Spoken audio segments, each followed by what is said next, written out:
Welcome back to our channel. I'm still working on doing a series of videos on English breakfast.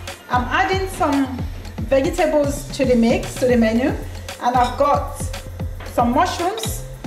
So place your frying pan onto the cooker, spray some oil on the pan, enough to coat the base. You can add the mushrooms whole into the pan or slice into two if you prefer. Fry the mushroom for a few minutes and toss about to ensure all the sides are cooked.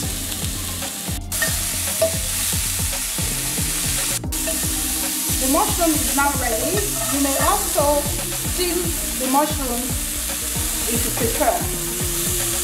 Plate ready to be served alongside the menu for English breakfast.